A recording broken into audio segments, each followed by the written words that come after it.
Can you tell us a little bit more about your dyslexia and like your journey with it so far in life?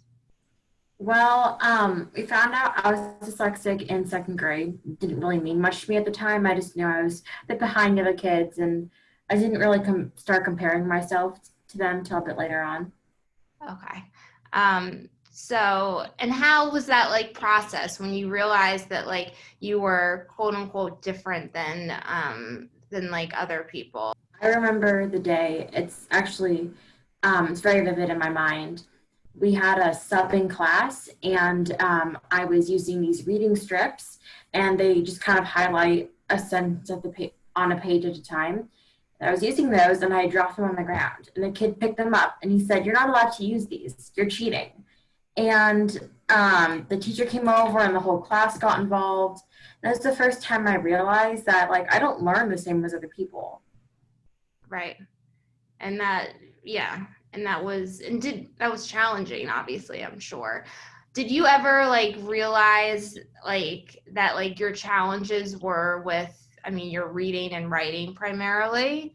Did you pick up on that, or you just think like I just learned differently? I just kind of thought, I mean, I knew that I was a bit behind the other kids in class, and I didn't really know what category it was in. I just knew that when I was reading, it just didn't really, or writing, it just didn't always turn out right. Right. No, of course. So, and we talked a little bit about this just now, but so how did your dyslexia affect you in school? Obviously, it was very challenging. You said you were, you know, you always felt behind, but like friendships, family life, and neither aside from school. Um, Um, well, in my family life, we actually have a lot of people in my family who are dyslexic, so they were really supportive. But one thing that really helped me with my family is that I have an aunt and she's dyslexic, but she's also an author. And so that kind of just gave me encouragement, like, you can do this, like, you're not dumb. you know, absolutely. You can like, I mean, we spoke about before, like, of course, I mean, you have a lot, I mean, regardless of your difference, there's a lot of growth and room for being successful. And, you know, that's part of, you know, why it's important to like celebrate differences because there's so much ability. And also what about friends? I mean, It didn't really affect my friend's life. My friend life, like, I told my close friends. I think I was just kind of ashamed of it, so I didn't really tell people. yeah, no, it's a scary thing. Um, what supports or services did you participate in order to overcome some of your obviously challenges? Well, for me, I put a lot of pressure on myself to be perfect. And so a lot of years, I'd only end up doing half the state tests instead of all of them, or I just didn't do them. Um, I use a bunch of like programs just to kind of like on the computer to like highlight the text in different colors and just help me read. So, can you tell me if you have them off the top of your head, like like specifically, like what programs you use? Beeline Reader has been the most helpful. So certain colors trigger people's like brains and you can comprehend better. For me, those colors are purple, blue, and red. And so it will kind of highlight the text in those colors. There's also another program, I forget what it's called, but you can highlight something on your screen and then it will read it back, like it will read it back to you, like out loud. Oh, wow, that's awesome. And then like, what about like for writing? Does writing affect you as much as reading? Um, Writing, I, in terms of spelling, I mean. yeah, like spelling, there's been a lot of like I've been to a lot of tutorers and they've tried to help me with my spelling and stuff and we'll go over a word like 100 times and it just won't stick in my brain. And so when I have to write something for school, like an essay or something, I end up using voice typing a lot because it's just easier for me. Absolutely. No, I get it. Uh, so So through the years, obviously, I mean, you're still young, you're still growing and so forth, but what has been your biggest obstacle that you've had to face with your dyslexia? Um, Probably just asking for help because I did not like being like pointed out in a crowd. I did not like saying like I'm not perfect. I need help. But that's probably just my biggest obstacle, like saying that this is hard and I can't do it by myself. Are you, and you don't have to answer this question if it just popped into my head, but are you like, when you ask for help, like, is it scary to you? Do you feel like a little bit ashamed to ask for help because other people are not like asking for help? Yeah, because there are some things where like what I hate is when people in class are like, oh, this is so easy. And then I'm like, I don't find it easy, so I don't want to say anything because I'm afraid some like point at me or something and say like why is this so hard for you? Yeah. No, I completely understand. And just from a personal standpoint, I mean, to this day, and I will say, I mean, you'll experience this throughout your life, unless you have a learning challenge yourself, the other living in someone else's shoes, unless you're a professional, like for instance your mom, and other people in your life, and that like professionals or yourself or another person that has a learning challenge, they understand you the most. When you talk to people that don't have learning challenges, it's very frustrating because they don't like completely understand. And it's hard to get the message across, and it's really hard for them to understand like what it's like to live in your brain and body, and to work at a slower pace, and it's just really important to advocate, which you are doing.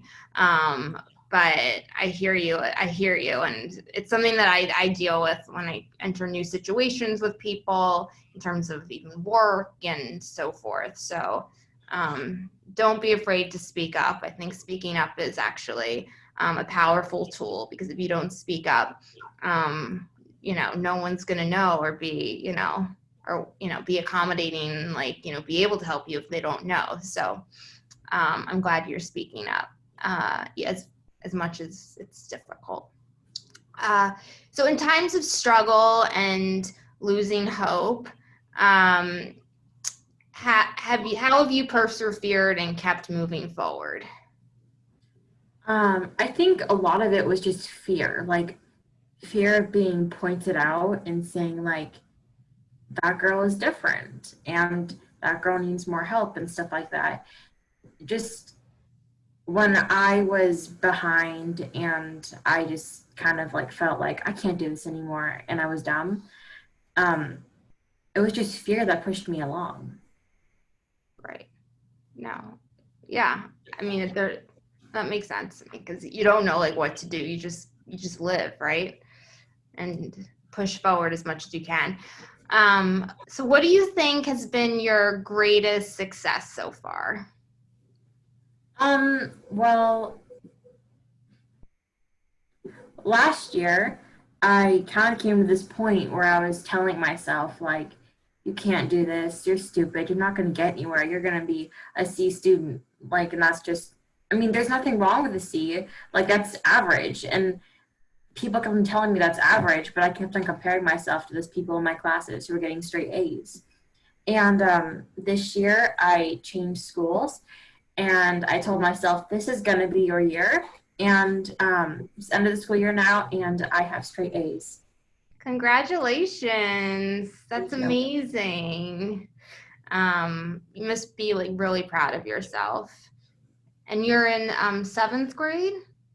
Seventh grade. Okay, so you're going into eighth grade. So basically pre-high school almost. Well, pre-high school as of eighth grade. Anyways, that's great. Congratulations. Uh, in having dyslexia, have you learned anything about yourself, like through the process? Um, I think, uh, If you don't know, it's okay too.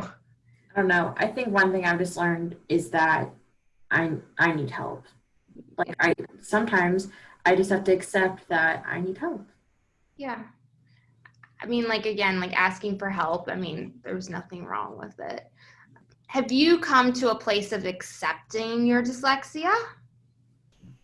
I don't think I have fully accepted my dyslexia. I just try to keep pushing it in the corner and just kind of say like it doesn't exist. But in the past year, like I said earlier, I switched schools, and at my last school, like no one told it like other people if they had dyslexia or anything. But at this school, like I don't know, like everyone is so accepting, and there are a lot of other people who had dyslexia and other learning disabilities, and it was just easy for me to say like, yeah, I'm dyslexic. It's hard. It's kind of a fun question, but what do you aspire to be like when you grow up in terms of your career, family, just thinking forward?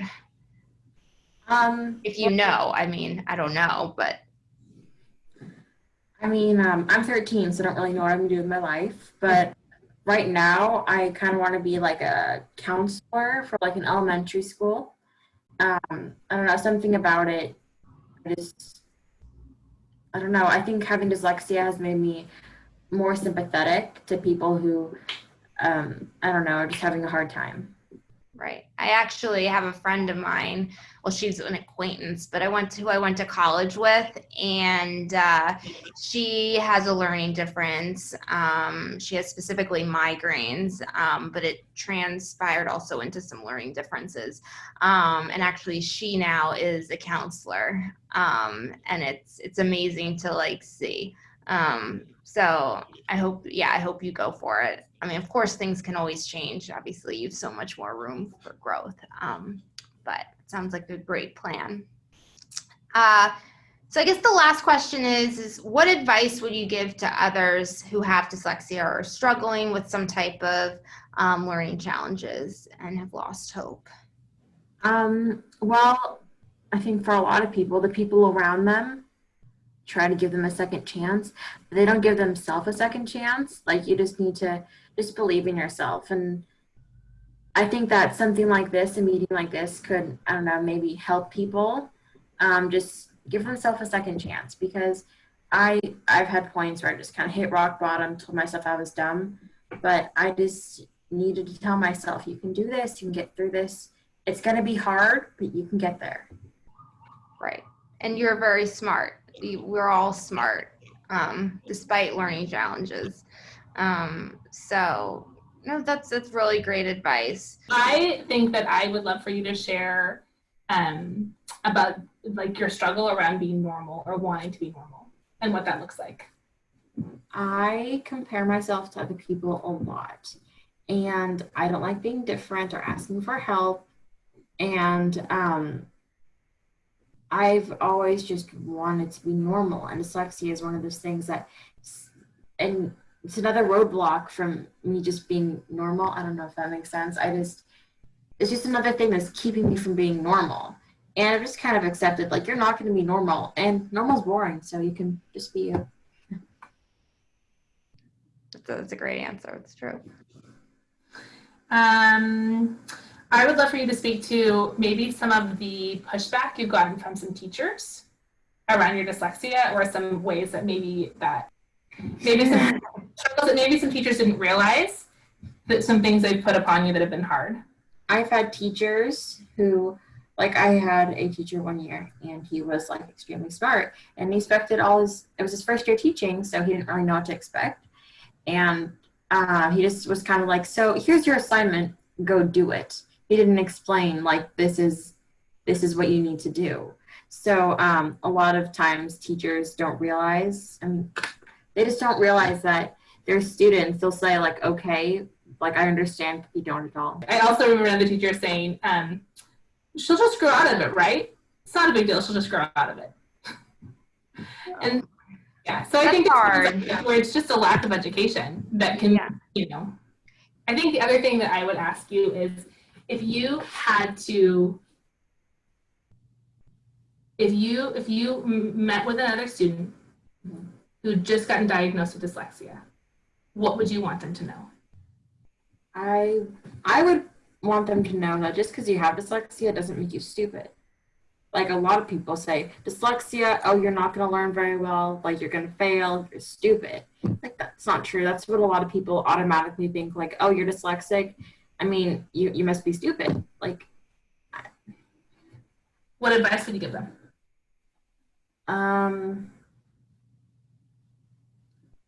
I would say, like I've said this before, and I'm going to say it again, just ask for help.